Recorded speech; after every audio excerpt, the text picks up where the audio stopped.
పరిశుద్ధ గ్రంథములో నుండి ఆమోస్ గ్రంథము 8వ అధ్యాయము 11వ వచనం. ఆమోస్ గ్రంథము ప్రవక్తలో చిన్న ప్రవక్త 8వ అధ్యాయము 11వ వచనం చదువుకుందాం. దేవుని దాసుడు తన యొక్క మాటల ద్వారా దేవుని యొక్క సందేశాన్ని మనకిస్తూ ఉన్నాడు. 8వ అధ్యాయం 11వ వచనం చదవండి.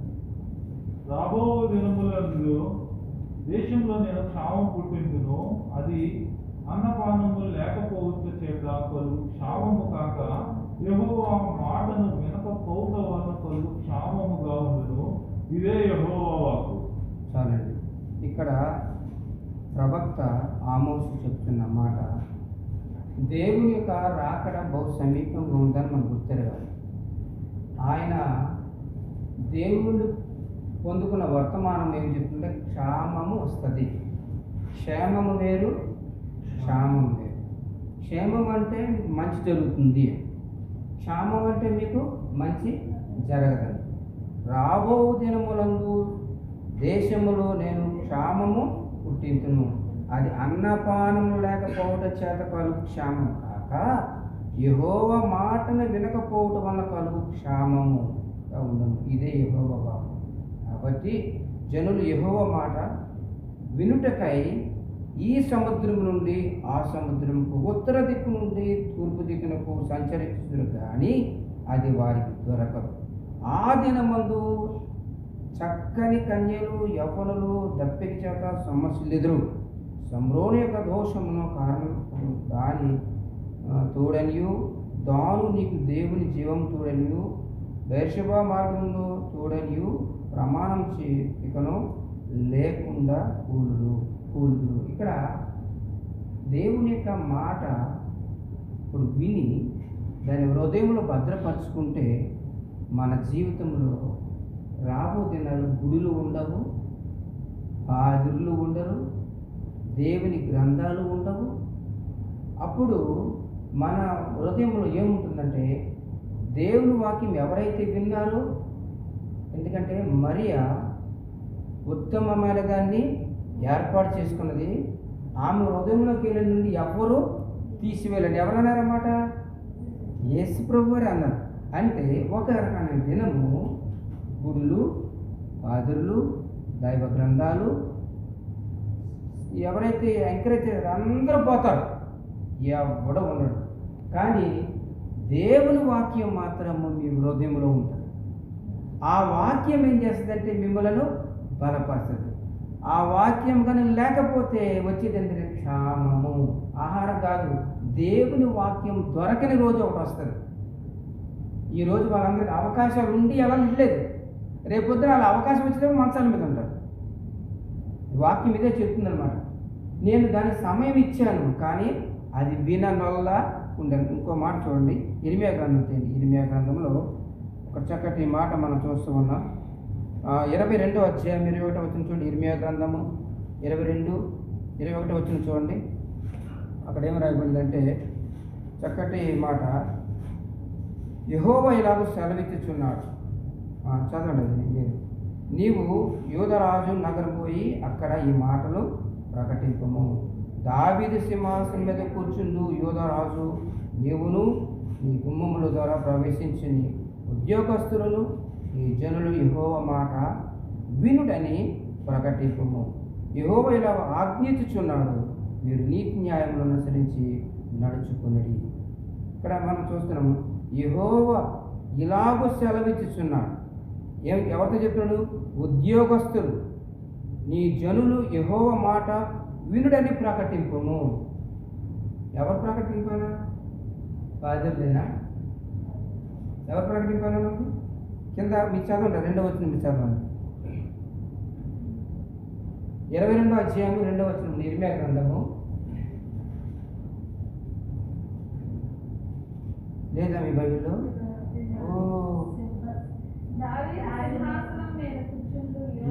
మీ బైబిల్లో ఉందన్నమాట. రైట్ చదవండి. రైట్. యోధా రాజా, నీవును ఈ గుమ్మముల ద్వారా ప్రవేశించు ఉద్యోగస్తులను యెహోవా మాట వినుడని అది ఇంటారు లేకపోతారు, ఇంటే ధన్యులవుతారు, లేకపోతే పోతారు. 21 చూడండి, 8 గ్రంథము అదే 21 అధ్యాయం. నీ క్షేమకాలము నీతో మాట్లాడితిని కానీ నేను విననని నీ వంటివి, నా మాట వినకపోవుట నీకు బాల్యంలో నీకు వాడుక. నీ కాపురులందరూ గాలి పీల్చుదురు, నీ వికటకాండ్రులు చెరలోనికి పోవుదురు. నీ చెడుతనమును బట్టి నీవు అవమానమునంది సిగ్గుపడుదువు. ఎవరికి ఈ మాట? నీ క్షేమకాలమున నీతో మాట్లాడితిని కానీ నేను విననంటిని. రండి బాబు అంటే రావట్లేదు, కొండి బాబు అంటే పోవట్లేదు. అదేదో వేరే అంటే అంతరాత్మ దేవునిని బట్టి అనుకోకుండా వాళ్ళు బయట జరుగుతున్న సంభవాన్ని బట్టి అనుకుంటున్నారు. కానీ దేవుడు నన్ను వాక్యం సెలవిస్తుంది, రాబో దినాల్లో దేవుని వాక్యము దొరకని రోజు వస్తుంది. ఎందుకంటే ఆయన రాకడ బహు సమీపంగా ఉంది. అందుకని ఎక్కడ 2-3 కూడి నా నామం ధ్యానిస్తారో వారి మధ్య ఉంటానన్నాడు. వారితో దేవుడు మాట్లాడతాడు. మార్త రాలేదు, మార్త ఇంటి పని వంట పనులు ఉంది. మరియా వచ్చింది, ఆమె హృదయం ఎవరు తీలేరని వేసే చెప్తున్నాడు. కనుక ఇవన్నీ కోల్పోను. ఈ గుడి గోడ అంటే మా వాక్యం అని దేవుడు సెలవిస్తున్నాడంటే హస్తకృత్యాలతో చేసిన దాంట్లో నేను ఉండను. నీ దేహము దేవుని ఆలయము. నేను నీలో ఉండాలంటే ఏముండాలా? దేవుని వాక్యం ఉండాలి. వాక్యం నీలో లేకపోతే వేస్ట్. ఆ వాక్యమే జీవింపచేసేవాడు, వెలిగించేవాడు, నడిపించేవాడు. ఎందుకంటే యోబు గ్రంథం తీయండి. యోబు గ్రంథంలో చక్కటి మాట, 5వ అధ్యాయము 17వ వచనములో చక్కటి మాట ఎందుకు చెప్తున్నాడు దేవుడు? యోబు గ్రంథం 5వ అధ్యాయం 17 త్వరగా చదవండి. యోబు గ్రంథము 5వ అధ్యాయం 17వ వచనం. దేవుడు గద్దించు మనుషుడు ధన్యుడు, కాబట్టి సర్వశక్తుడు నీవుని సర్వశక్తుడగు దేవుని శిక్షను తృణీకరింపకము. అంటే దేవుడు గద్దించే మనుషుడు ధన్యుడు. ఇప్పుడు లోకస్తులు గద్దించేది వేరు, దైవికమును గద్దించేది వేరు. దైవికమును గద్దించేవాడు దేవుని యొక్క సన్నిధిని, దేవుని రాజ్యాన్ని జ్ఞాపకం చేసుకుంటారు. లోకస్తులు గద్దించేదేమో ఇహలోక దాని గురించి ఆలోచిస్తూ ఉంటారు. కనుక ప్రార్థన చేసుకోండి, బైబిల్ చదవండి, దేవుని సన్నిధికి వెళ్ళండి, దేవుని మాట వినండి. నువ్వు మాట వింటే నీకు క్షేమం అని దేవుడు చెప్తూ ఉన్నాడు. ఈ మాటని పెడదేవుని పెట్టిన వారు తర్వాత వాళ్ళకేం దొరకదు. గ్రంథాలు ఎత్తుకున్నా దొరుకుతారు. తర్వాత గుడిలో ఎక్కడ ఒకడు నిన్న పోయిన శుక్రవారం ఒక అతను నన్ను కారెక్కించుకొని ఎక్కడ ఆరాధన ఉంటుందా అని అన్నీ తిరిగాడంట. భార్యను వేసుకొని ఎక్కడ ఆరాధన దొరకలేదంట. ఆ రోజు ఈస్టర్ అంట. చివరికి ఒక ఆరాధన దొరికి, అంటే గుళ్ళన్నీ క్లోజ్ అయ్యి తిరిగి వెళ్ళిపోతుంటే ఒకళ్ళు వచ్చి గుడికి వస్తావని అడిగారంట. అదే సందర్భంలో ఆయన అప్పుడు తీర్మానం చేసుకున్నాడంట, ప్రభా నీ ఆశతో నేను తిరుగుతున్నాను దుబాయ్, అన్ని చర్చిలు క్లోజ్ అయ్యాయి. ఆయన భార్య ప్రోద్బలం అంటారు. చివరికి వర్కింగ్ అందులో తన కొడుకుని ప్రతిష్ఠ చేశాడు. తను అక్కడ ఉన్నంతకాలం ఉంటానని వాగ్దానం చేసుకున్నాడు. సో అంటే దేవుడు నడిపించాడు ఆశ గల ప్రాణం దేవుడు. కనుక మనం ఏం చేయాలి? మనం ఆరోగ్యంగా ఉన్నప్పుడు, మంచిగా ఉన్నప్పుడు దేవుని వాక్యాన్ని మనం పెడచెవిని పెట్టకూడదు. దేవుని వాక్యాన్ని పెడచెవిని పెడుతున్నావు అంటే దేవుని కన్నా నువ్వు దేన్నో ప్రాధాన్యత ఇస్తున్నావు. వాక్యమైన దేవుడు ఏం చెప్తున్నంటే ఫస్ట్ ప్రిఫరెన్స్ టు గాడ్. మొదట నువ్వు దేవునికి ప్రాధాన్యత ఇస్తే ఆ తర్వాత ఆటోమేటిక్గా దేవుడు ఓపెన్ చేస్తాడంట, ద్వారాలు ఓపెన్ చేస్తాడు. బాహ్యంగా చూస్తూ ఉంటాం కానీ ఏమి లేనట్టుంటుంది.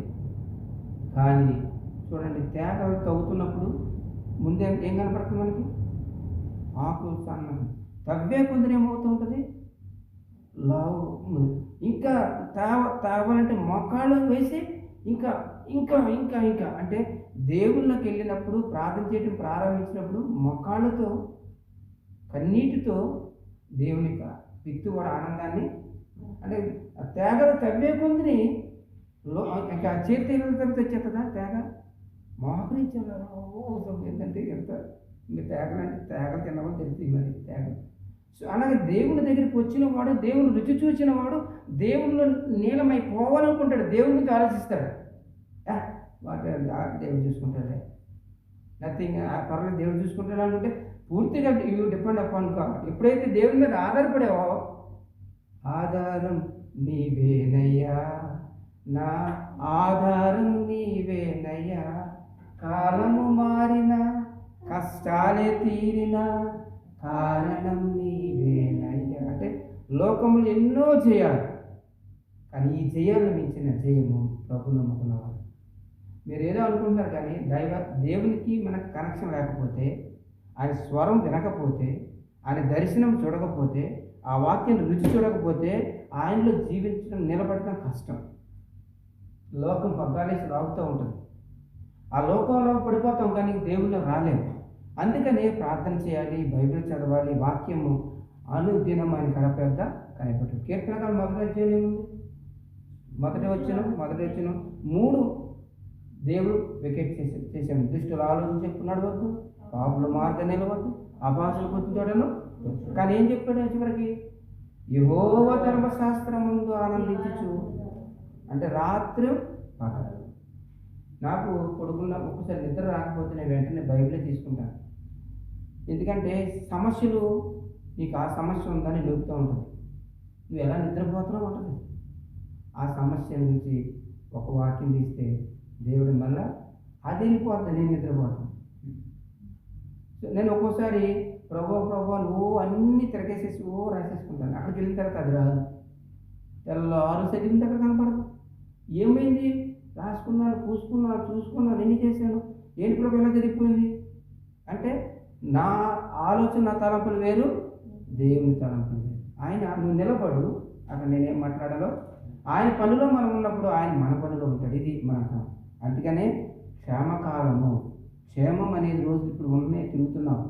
క్షేమం అనేది వస్తుంది, అది వాక్యం దొరకనిది. నీ ఆత్మీయ బలపడటానికి, స్థిరపడటానికి ఉండదు. అందుకని దేవుడు నిన్ను గర్దించినప్పుడు ఆయన శిక్షణ నువ్వు ఏం చేయకూడదు, తృణీకరించకూడదు. అది యోబు భక్తుడు ఏమన్నాడు? కాబట్టి సర్వశక్తులకు దేవుడు శిక్ష నీవు తృణీకరించవద్దు. చూడండి, ఒక మాట చూడండి, మత్తయి సువార్త 24:35 చూసినట్లయితే అక్కడ ఏమని సెలవుస్తుందంటే, ఆకాశము భూమియు గతించిన నా మాటలు ఎన్నడను. ఎవరు? ఆకాశము భూమి గతించిన దేవుని మాటలు ఎన్నడను గతించవు. యెషయా గ్రంథము 40:8 రాయబడిందంటే, గడ్డి ఎండిపోవును, పువ్వు వాడిపోవును, కానీ దేవుని వాక్యం అంట నిత్యము నిలిచారు. అంటే లోకం సంబంధమైనవన్నీ పోతాయి. మేడలు మిద్దెలు, ఒక పాఠం కదా, మేడలు మిద్దెలు మేలగు సరుకులు పాడై కనబడవై. ఏం గుర్తుకొచ్చిందో మీకు? నిజముగా పాడై కనబడవై. ఎక్కడ పెట్టారు ఈ పాట ఎక్కువ? పరదేశులము ప్రియులారా మన పొరమిది కాది కూడా. అంటే వింటారు ఎవరన్నా అసలు? ఎట్లు వచ్చి తిమ్ము ఈ లోకమునకు అట్లే వెళ్ళవని. సమాధి పెట్లు మోసేటప్పుడు ఆ సమాధి ముందు నేను నడిచేవాడిని, చాలా సమాధులు చేశాను నేను. అలా మాట వినేవాళ్ళు కాదు, నువ్వు పాడుకుంటూ వెళ్ళిపోవటమే. ఆకులు జరుగుతారు, డబ్బులు జరుగుతారు, పువ్వులు జరుగుతారు. ఎంత ప్రేమ వచ్చారో అదే లాస్ట్. అది ఎవరు చూస్తున్నారు? పెట్టినోడు గబక్కలు తీసిపోయి ఒక ముద్దలో పెట్టలేదు, పూలు డబ్బులు చెప్తాను అని చెప్పి టక్కులు పడిపోయి ఆ మోసే వాళ్ళు ఏం చేస్తారు? అందుకని ధనవంతుడు కూడా అన్నాడంట, ప్రభువా ఇక్కడ ఇంతకాలం ఎంత నరకుంటుందా నాకు తెలియదు, నాకు 5 గ్రామాలు ఉన్నారు, నేను వెళ్ళి చెప్పొస్తాను, ప్లీజ్ అన్నాడు. మరే ఎక్కడ ఏలియా, యోహాను, మోసే, ప్రవక్తలందరూ ఉన్నారు, వాళ్ళు చెప్పిన మాట ఇంతే సరే, లేదంటే వాళ్ళు నీ దగ్గరికి వచ్చేస్తాను, నువ్వు వెళ్ళక్కర్లేదు అన్నట్టు. ఎవరితో? ధనవంతుడితో అన్నాడు. కనుక దేవుని వాక్యము విలువైనది, అది జీవము గలది, బలము గలది, వాడైనా 2 అంచులు గల ఖడ్గము.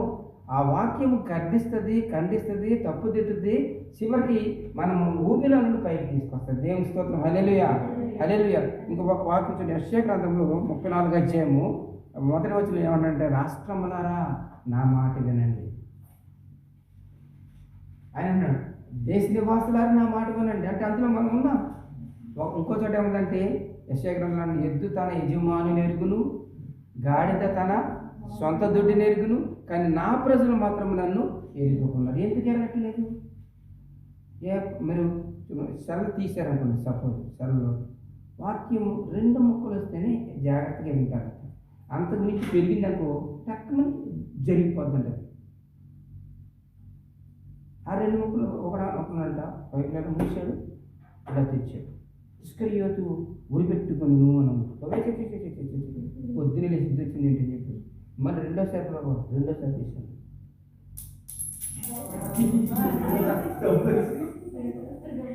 ఏమొచ్చింది? రెండోసారి తీస్తే నువ్వు అలాగే చేయమని వచ్చిందండి. చిచి కానీ వాళ్ళు మూసేసుకున్నాడు. మూడోసారి తెలిసినప్పుడు ఇంకా పడవ డబ్బులు చూడకండి పడవ చేసేది ఏదో నువ్వు త్వరగా చేసే అన్నాడు. ఇప్పుడు బైబిల్లో ఉన్న వాక్యం చదివాడా, బయట చదివాడా? ఇప్పుడు దేవుడే నాతో మాట్లాడాడు అనుకున్నాను. మాట్లాడాడు. ఇస్కరియోతు గురిపెట్టుకున్నాడు. చిచి మూసేసుకున్నాడు. తర్వాత నువ్వు చేయమన్నాడు. చేసేదే త్వరగా చేయమన్నాడు. నిజంగా ఎక్కువ రేటు చచ్చిపోయాడు. దేవుడు అలా మాట్లాడతాడా? అవివేకం అంటారు దాన్ని. నువ్వు మాట్లాడుతున్నప్పుడు, నువ్వు ధ్యానిస్తున్నప్పుడు పరిశుద్ధాత్ముడు నీకు బయలుపరుస్తాడు. ఒక్కోసారి ఊహించవు. ఒక పెద్ద వ్యక్తికి చిన్న వ్యక్తితో బుద్ధి చెప్తాడు, ఒక చిన్న వ్యక్తికి పెద్ద వ్యక్తితో బుద్ధి చెప్తాడు. అంటే అలా చదువుకున్న జ్ఞానంతో వాళ్ళు చెప్తూ ఉంటారు, అనుభవంతో వీళ్ళు చెప్తూ ఉంటారు. పెద్దోళ్ళు ఎప్పుడు అనుభవాలతో చెప్తారు, పుస్తకాలు చదివి కాదు. ఈ తల్లిదండ్రులు చెప్పిన మాటలు ఏంటి? వాళ్ళు అనుభవించి చెప్తారు.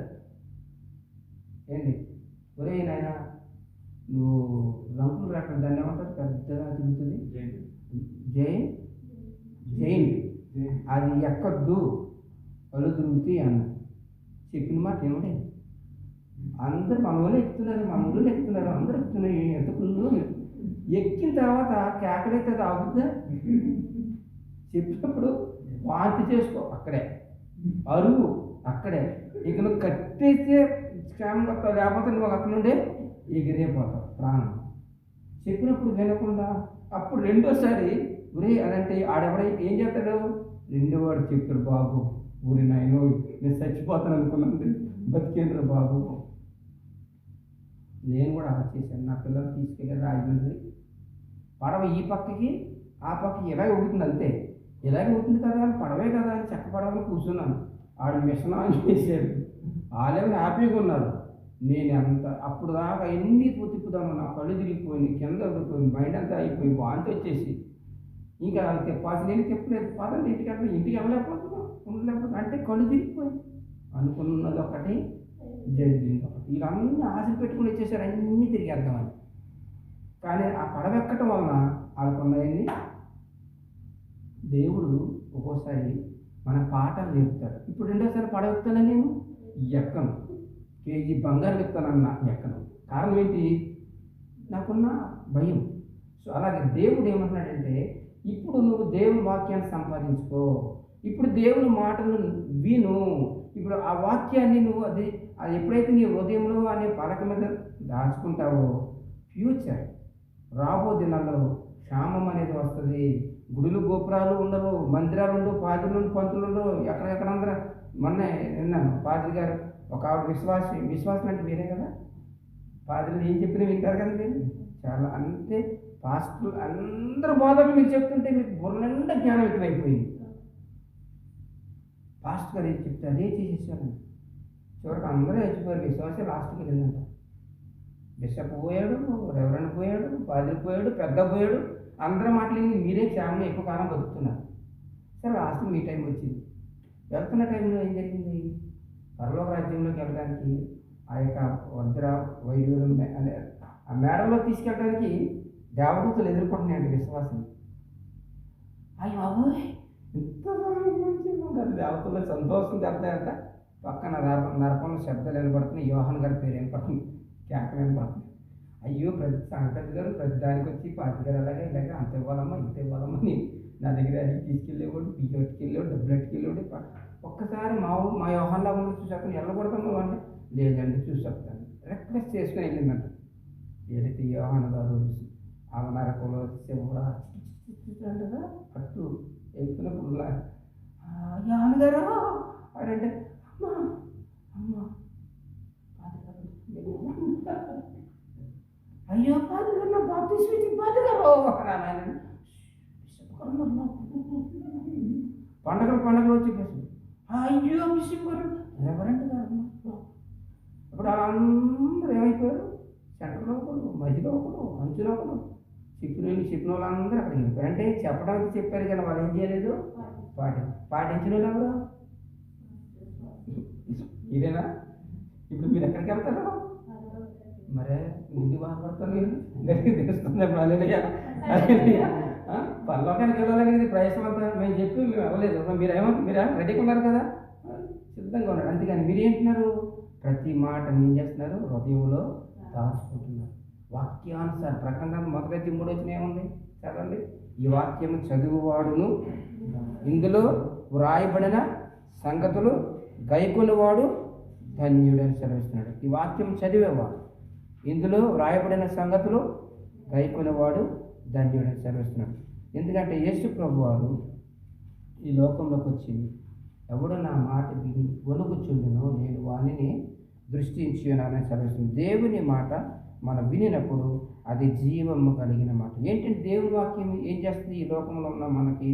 చూడండి, యెషయా గ్రంథము 35వ అధ్యాయము 3 నుండి 6 వచనాలు చదవండి. యెషయా గ్రంథము 35వ అధ్యాయము 3 నుండి 4 వచనాలు చదవండి.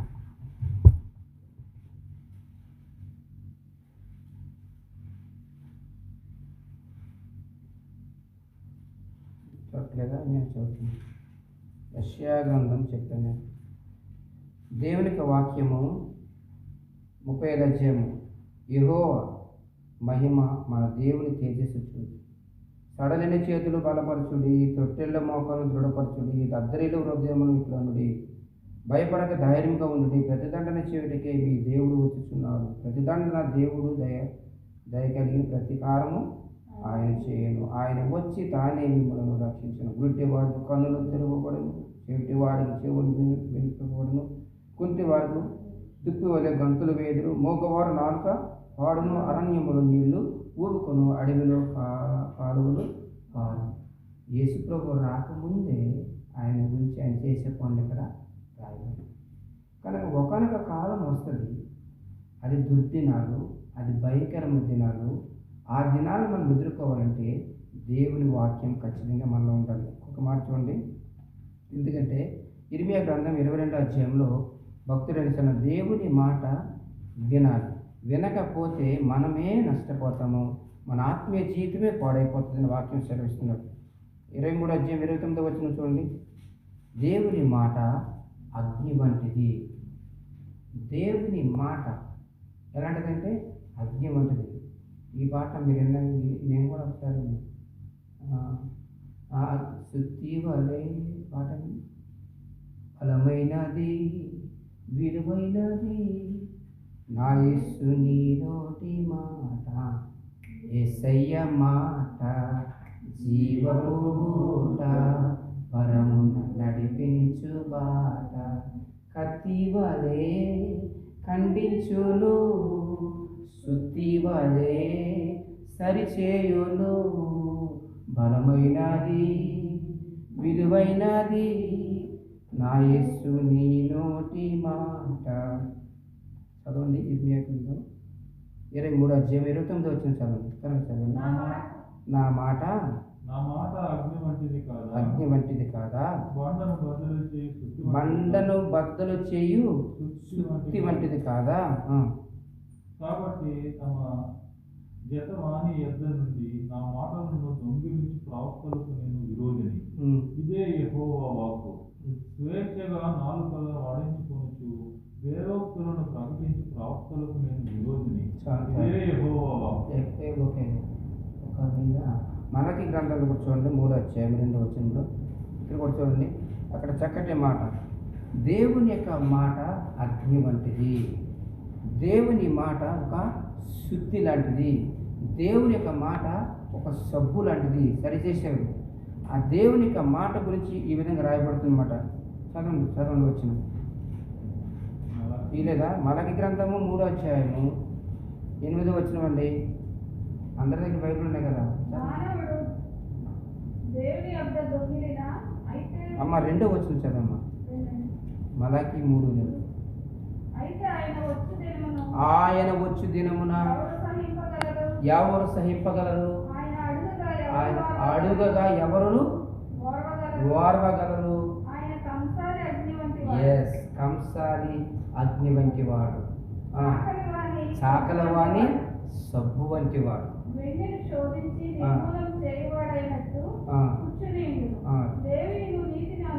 చాలమ్మా. అగ్ని బంగారాన్ని వెండిని అగ్ని ద్వారా శుద్ధి చేస్తాం. వస్త్రాన్ని దేని ద్వారా చేస్తారు? సబ్బు ద్వారా చేస్తారు. సరిచేయటం దేని ద్వారా చేస్తారు? కొడవల్ని కత్తుల్ని దేని ద్వారా? శుద్ధి. దేవునికి మాట అగ్ని, శుద్ధి, సబ్బు. అంటే కిందకు వస్తే నీళ్ళు పరిశుద్ధాత్మకి సాదృశ్యం. అది అయిన తర్వాత శుభ్రం చేయాలంటే ఏంటంటే కనుక దేవుని యొక్క వాక్కు అది వెల్లడి ఎక్కుతోడనే తెలివి లేని వారికి అది తెలియగలుగుతుంది. వాక్యాన్ని మనం ఎప్పుడైతే మన మనసులో పెట్టుకుంటామో, వాక్యాన్ని ఎప్పుడైతే మనం ప్రేమిస్తామో, వాక్యాన్ని ఎప్పుడైతే ప్రాధాన్యత ఇస్తామో, పరిశుద్ధాత్మలో ఆయా పరిస్థితులన్నీ సవరణ చేస్తాం. వాక్యానికి ఎప్పుడైతే మన చోటు ఉండదో మనకి బయట సమస్యలన్నీ వచ్చేస్తాయి. బయట సమస్యలు వస్తాయి. ఇంట్లో ఎలాగా, బయట ఎలాగా, అదెలాగా, ఇదెలాగా నిన్ను కృంగ చేసే విధంగా చేస్తారు. ఎప్పుడైతే దేవుల్లో వెళ్తావో అది కడుపులోని జీవజాలు ఉబ్బుకుతాయి అంటారు. వాటిని అన్నింటి లోనికి రానికుండా వాక్యమైన దేవుడు ఏం చేస్తారంటే మనల్ని లిఫ్టప్ చేస్తారన్నమాట. అందుకని యెషయా గ్రంథంలో మార్చండి ఒక చక్కటి మాట. ఏం రాయబడింది అక్కడ మనం చూసినట్లయితే ముందుగా ఈ మాట చూడండి. యోహాను సువార్త 5వ అధ్యాయం 24వ వచనంలో నా మాట వినుడి, నేను అక్కడ ఏం చేస్తుంది? 5వ అధ్యాయం చూడండి. యోహాను సువార్త 5వ అధ్యాయము 24వ వచనం. నా మాట విని నన్ను పంపిన వాని యందు చదవండి.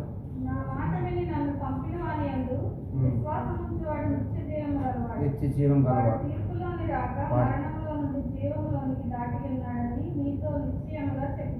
ఎస్, ఎవరైతే దేవుని మాట వింటారో వాడు తీర్పులను రాక దేంట్లోకి వెళ్ళిపోతాడు? జీవం. ఇప్పుడు అమ్మ విషయం చెప్తున్నాను. 30 అధికారి ఇక్కడ ఉన్నాడు. ఆయన ఏదైనా చెప్తున్నప్పుడు మనం ఎలా ఉంటాం? ఆ టెన్షన్ శ్రద్ధగా ఉంది. రాజకీయ నాయకులు వస్తున్నారని పెద్ద సభలు పెట్టి పూజలు పెట్టారు. వస్తున్నాడు ఏడు మైకులు చెప్పేసుకుని అక్కడ ఉన్న ఇక్కడ చెప్తుంటారు. ఎందుకంటే వింటారా? ఒకవేళ హెలికాప్టర్ అక్కడ దిగిన తర్వాత అప్పుడు అందరి మనసులు ఏమైపోతాయి? మనం ఎదురు చూస్తున్న వ్యక్తి వచ్చేసాడు. ఇప్పుడు ఆయన ఏం చెబుతాడు అంటే కాన్సన్ట్రేషన్. అప్పుడు ఆయన మాట్లాడినది పెడతారు, ముందు చెప్పిన మాట వింటారా? చెప్పండి. దేవుని దగ్గరికి మనం వచ్చినప్పుడు, మనం మోకరిస్తున్నప్పుడు దేవుని స్వరము ఎలా ఉంటుంది? దేవుడి వాక్యము నాతో మాట్లాడని అడిగినప్పుడు దేవుడి నీతో మాట్లాడు, వాక్యం ద్వారా మాట్లాడతాడు. వాక్యం ద్వారా ఎలా మాట్లాడతాడంటే అది నాదనుకుంటే నేను పని చేస్తుంది, కాదనుకోకపోతే వెళ్ళిపోతుంది. నేను వెళ్తున్నాను, 10 రూపాయల కాగితం దొరికింది కదా, అది నాదనుకున్నా తీసుకున్నాను. చుట్టుపక్కల అటు చూశాను, ఎవరు లేరు. ఇంచుమించు అక్కడ దెయ్యం పట్టిన వాళ్ళు ప్రార్థన చేయడానికి వెళ్ళాను. అవ్వేరు వెళ్ళాను. కాగితాలు వచ్చేస్తాను, ఏ కారు కలుగుతున్నారు మరి ఎక్కడ వచ్చేసి డబ్బులు ఏర్పాటు బస్సు దిగాను. లాస్ట్ స్టేజ్లో డబ్బులు దిగిన ఆయన ఫోన్ చేస్తాను, ఎక్కడ ఉన్నారు? మసీద్ దగ్గర ఉన్నాను. అటుపక్క మసీద్ ఇటుపక్క మసీద్. ఇలా డబ్బులు దొరికినాయని ఏర్కొన్నానండి. ఎక్కడ ఆయన తీశాడు. ఆ రాత్రి అక్కడే ఉన్నాను. ఆవిడ పేరు లక్ష్మి. వెళ్ళకండి డబ్బులు దొరికేసింది. సో విషయం ఏంటంటే ఆ డబ్బులు అక్కడ చుట్టుపక్కల 3 ప్రాంతంలో డబ్బులు అలా దొరికింది. ఎంత ఆనందం, ఎంత హుషారుగా. అవి బాబు ఒకదానితో అంతటితో తృప్తి ఉందా? ఏం చెప్తున్నాను ఇంకా? అటుగా నిలుపుతున్నాయా, ఇటుగా నిలుపుతున్నాయా, ఇటు నుండి వచ్చినాయా, ఆశ ఇంకా తగ్గేసుకోవాలండి. దేవుని వాక్యాన్ని రుచి చూసిన కూడా ఇంకా ఏం మాట్లాడతాడు దేవుడు, ఇంకేం మాట్లాడతాడు నా దేవుడు. ఇంటర్వెల్ ఉన్నట్టు కానీ అసలు కదా ముందే ఉండదు ఇంట్లో. దేవుళ్ళకి వచ్చిన తర్వాత అంటే మారు మనసు పొంది, రక్షణ పొంది, బాప్తిసం తీసుకొని ఇవన్నీ ఒక స్టెప్. ఇవన్నీ అయిపోయాం, క్రైస్తవుడు అయిపోయాం, సంఘంలో ముద్ర అయిపోయింది, మన విశ్వాసం అయిపోయాం. అక్కడి నుంచి నువ్వు పిశాచివ, ఆత్మీయ బిడ్డవ అనేది పర్సనల్గా నీకు ఆయనకి ఒక సంబంధం. ఒక మాట చూడండి, నయమాను దేవుని మాట విన్నాడా? దేవుని సేవకుడి మాట విన్నాడా? వినలేదు? చెప్పండి. విన్నాడా? వినలేదా? వింటే అదే చెప్పి హల్లెలూయా. ముందు ఏం చేశాడు? మొదటి రాజుల గ్రంథంలో సిరియా దేశంలో నయమాను వచ్చాడు. ఏదో పిల్ల చెప్పిన మాట విన్నాడు, తల్లి చెప్పిన, భార్య చెప్పిన మాట విన్నాడు, వచ్చాడు. తన జబ్బు పోవటం కొరకే లేఖలు రాసి రాజు ఏది చెప్పి మొత్తానికి వచ్చిన తర్వాత అతనికి ఉన్న ప్రాబ్లం ఏంటి? పాదిరి గారు బయటకు వచ్చి నెత్తిమే చేసి ప్రార్థన చేయలేదు, అది ప్రాబ్లం. అని జబ్బు పోవడం కావాలా ముఖ్యం, పాదిరి గారు నెత్తిమి చేయటం కావాలా?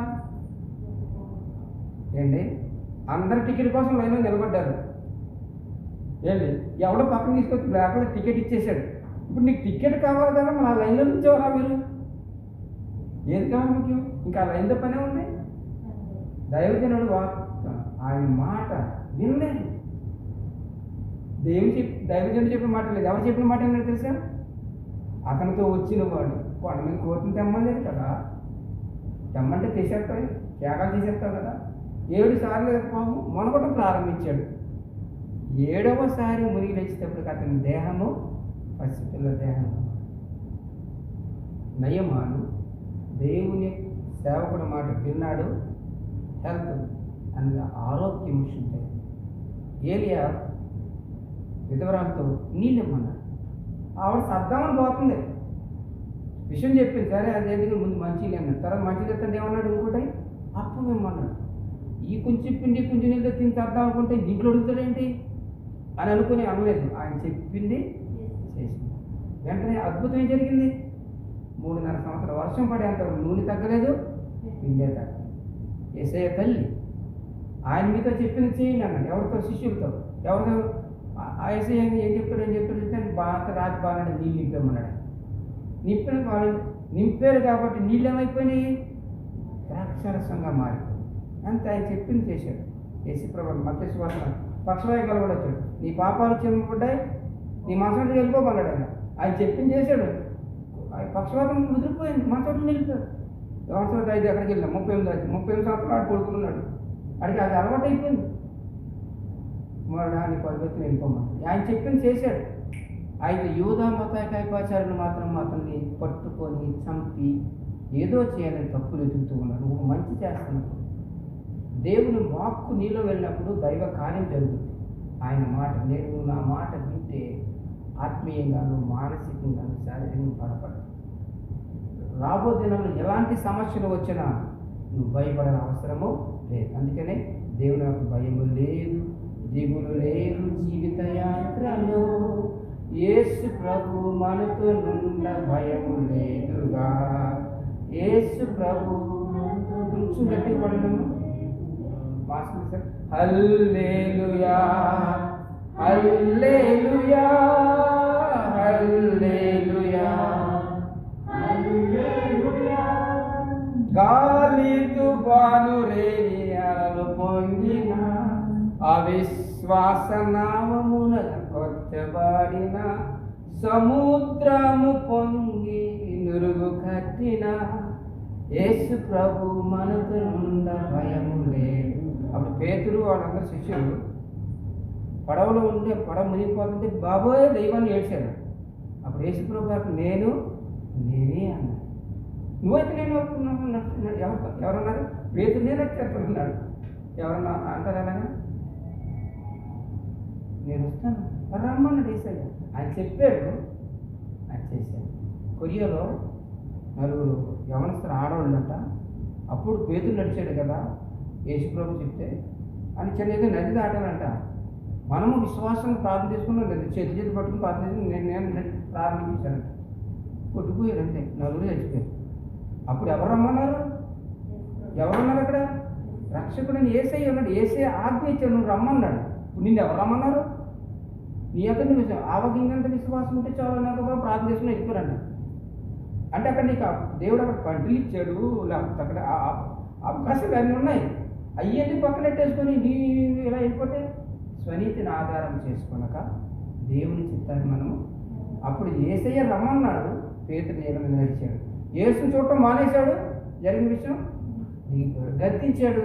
మరలా దేవునికి గొప్ప సేవకై కనుక ఆ కాలంలో ప్రవక్త అయిన మరి చిన్న ప్రవక్త అయిన పెద్ద ప్రవక్త ఏం చెప్తున్నాడంటే క్షామకాలం, క్షేమం రాబో దినాల్లో క్షేమం. ఏంటి ఆ క్షేమం అంటే వాక్యము దొరకదు.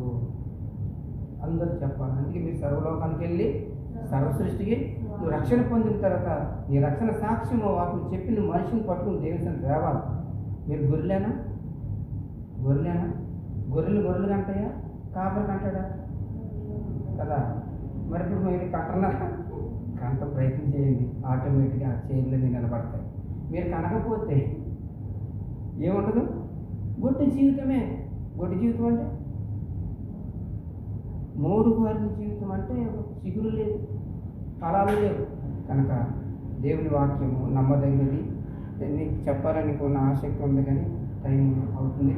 కనుక దేవుని బిడ్డలమైన మనము అని అంటున్నాడు, ఇదిగో రాబో దినాలలో భయంకరం, ఇది నేను త్వరగా వస్తున్నా, వారి క్రియలు చెప్పిన నేను మీకు ప్రతినిస్తాను.